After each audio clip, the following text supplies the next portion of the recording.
Welcome to the International News Daily Podcast. I'm your host, Dennis Dunicic. Before we begin today, I want to remind you to subscribe to our channel to stay in the loop on the global affairs that are important today.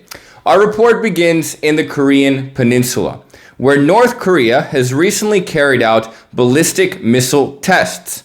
Multiple ballistic missile tests. On Monday, North Korea carried out cruise missile tests, which are capable of carrying nuclear armaments.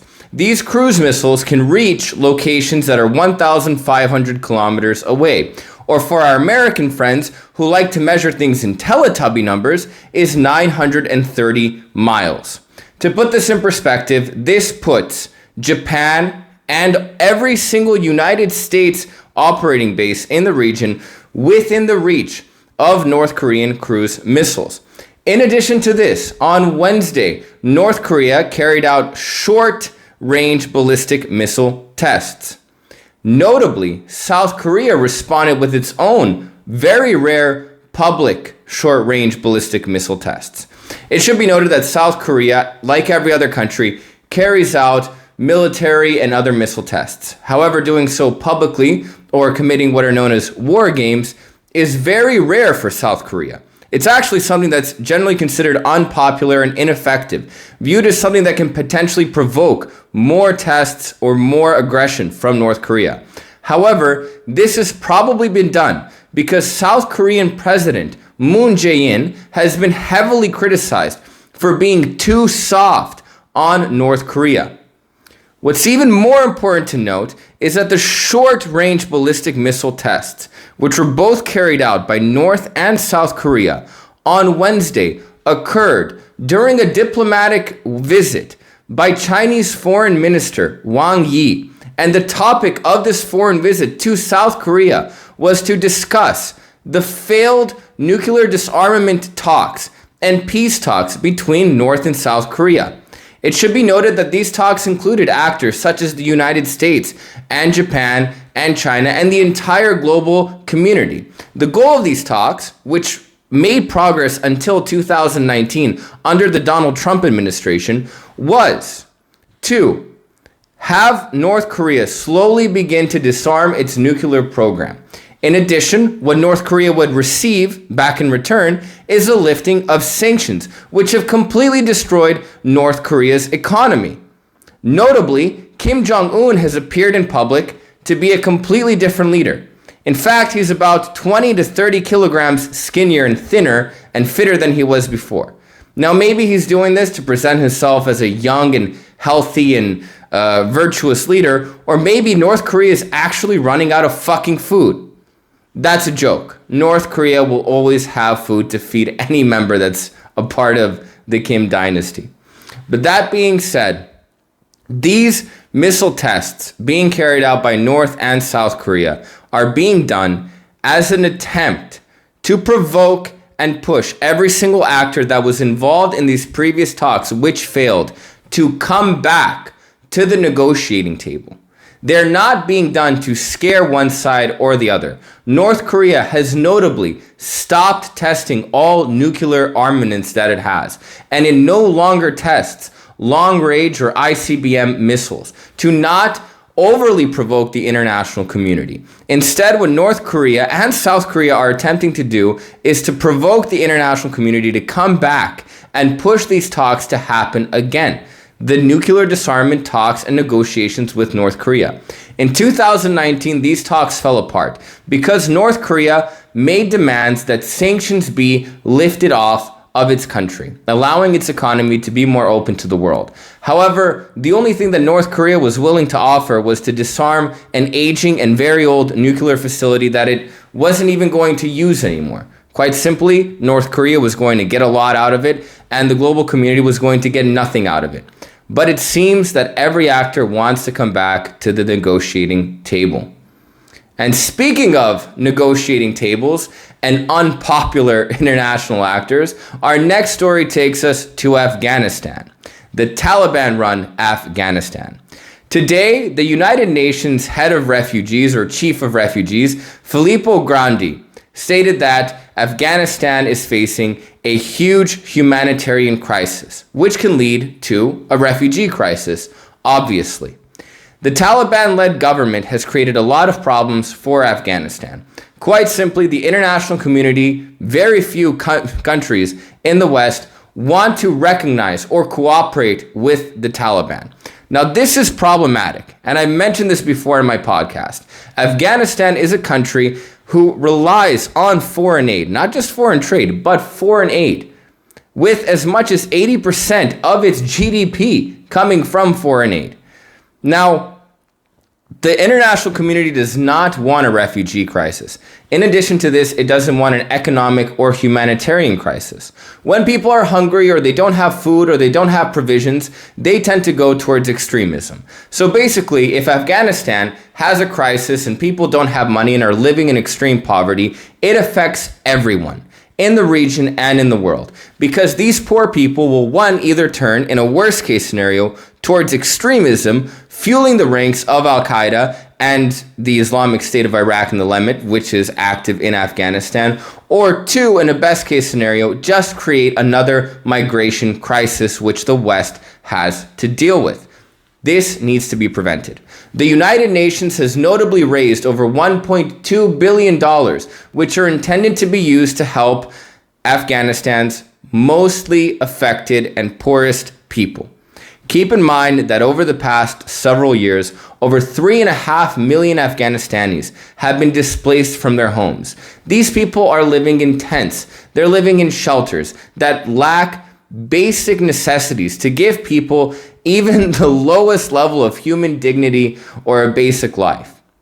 And the problem is, as Filippo Grandi put it, this issue is becoming more and more imminent, simply because winter is coming. As conditions become colder, as people need more warmth, in addition to food and basic shelter, the situation gets worse. And when the UN Chief of Refugees has to say winter is coming and sound like an ominous character from Game of fucking Thrones, you know the situation is pretty serious. The international community is going to have to be willing to somehow sit down with the Taliban and agree to provide this foreign aid. But in order for this to happen, the Taliban is going to have to make some fundamental changes in its government, which it promised would be inclusive. However, this government was not inclusive and is exclusively made of Taliban members. Though some of the language of the Taliban has been changing, stating that this is an interim government and that they're going to make changes. And after sitting down and meeting with the UN, they've stated that they would like to be more attractive to the international community. We're simply going to have to see how these talks develop, how the situation in Afghanistan, generally speaking, develops, because if it doesn't go well, by the end of the year, 97% of Afghans are predicted to live under the poverty level. We move on to our final story today, which is the Russian elections for the Duma, or for people that don't know Russian politics that much, the lower house of the Russian Federal Assembly. Now, to understand this in basic terms, if you compare it to the United States Congress, it would be the House of Representatives. Russia is going to hold elections for its Duma between Friday and Sunday. Now, we're not going to cover the entire elections. The lower house is fundamentally not that influential on the Russian political scene, but it can be.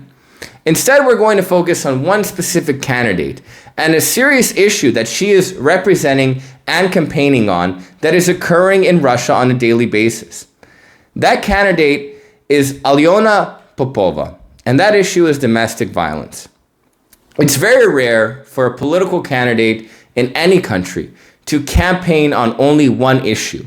Usually candidates, and it's highly suggestible that they do so, run on a platform or run on an ideology, with a series of issues being on their list of how they're going to address them in one way or another. Alyona has taken another approach, addressing and campaigning on only one issue, which is domestic violence. Popova has been one of Russia's most ardent and well-known feminists, who has been for years pushing for common sense domestic violence laws in Russia. Now, to understand the history of Popova and her NGO and nonprofit work and push for domestic violence laws, one needs to understand domestic violence laws in Russia. Or more simply, the fact that they don't fucking exist. Russia has no domestic violence laws. Now, while violence or assault or wide range assault and violence laws do exist in Russia, specific sanctions for domestic violence do not exist at all. Even what is the most important factor of domestic violence in any country, in order to protect victims, restraining orders. Restraining orders do not exist in Russia, which means that a victim of assault in Russia can have her assaulter come back and commit assault again without any legal institution existing to prevent him from coming close to her to commit such crimes. And it does happen, unfortunately, where assaulters on women or other domestic violence victims find themselves enraged after the situation occurs and come back to the victim and do much worse crimes, either sexually assault them or even in some cases murder them. These are things that are completely preventable. Now, it should be noted that statistically, Russia is not a country where domestic violence is necessarily worse than any other nation in the world. According to the World Health Organization, 1 out of every 3 women in the world are going to experience some form of domestic or sexual violence in their lives. Russia is actually slightly better than that statistic. Now, that being said, the difference between Russia and other developed countries is the lack of institutions and the lack of tools for victims after these crimes have been committed to receive protection, and the lack of institutions to punish the people that are carrying out these crimes. Now, it should be understood that it has been attempted by Alyona Popova, the candidate for the lower house, who we're talking about today, has proposed as a public figure before, not as a politician, but simply as a political activist, has proposed domestic violence laws before. And in 2016, Russia actually passed a very extensive domestic violence law, stating that anyone that committed assault against a family member would face much more severe penalties. However, this law was completely retracted because people felt, many Russian conservatives, traditionalists, the Russian Orthodox Church, and the Kremlin, the government of Russia, felt that these laws were simply a violation of family rights, that domestic violence is a family issue, and that it should be solved inside the family and not outside of the family, not bringing police into what is a family issue. In 2019, another domestic violence law was introduced with just the basic addition of a restraining order. However, this was also viewed as a violation of the family and has been thrown out. Alyona Popova has realized that her activism quite simply isn't working and has stated that if she cannot, as an activist, push for reform, she's going to run for office and change the laws herself. Now, while this sounds like a really nice attempt to change Russian laws and give women some basic human rights, just the ability to protect themselves, the chances of her actually winning election are pretty slim. The reality is that running a campaign, as I previously mentioned, on one issue is not popular and it doesn't resonate with voters. And you have to also understand that people have more important issues in Russia. And this is not to say that domestic violence is not an important issue. It is, and it should be addressed. But there are other issues, economic ones. People need to put food on the table. They need to ensure that they have a pension and aren't digging through fucking trash cans for plastic bottles to return for 50 cents to survive every single month. Russians have much more serious problems than just domestic violence on the list. In addition to that, Alyona is running against extremely popular and heavyweight politicians in her district, one being a very popular and well-known TV broadcaster in Russia, and another being a very experienced lawmaker from the Communist Party, which is still influential in Russia today. Alyona doesn't have a big chance. That being said, statistically, it has been shown, even in state-run polls, which tend to have been alleged by the West to manipulate numbers in a more traditional way.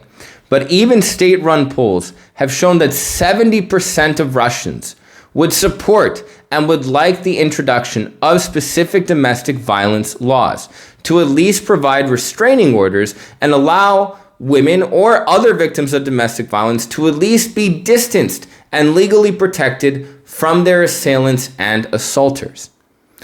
Additionally, protest voters, which have become more common in Russia, have been very annoyed and have become extremely angered by the Kremlin or the Russian government's non-stop push for traditional values, traditional values, traditional values, traditional values. And tradition is good. However, if you're constantly shoving it down the throats of some voters or some demographics, they get sick of it and will vote for any kind of change. Will Alyona win this next election? We're going to see. The elections are from Friday to Sunday, and we're probably going to know by Monday. I look forward on reporting on it. Comment what you think about all these issues, what you think about what's happening in Korea, how you think things are going to turn out in Afghanistan. Does Alyona Popova have a chance at winning a seat in the Russian Duma? Comment, let me know what you think. Let's have an open and constructive debate and conversation, and subscribe to our channel. Thanks for joining us today. I look forward to seeing you on our next episode.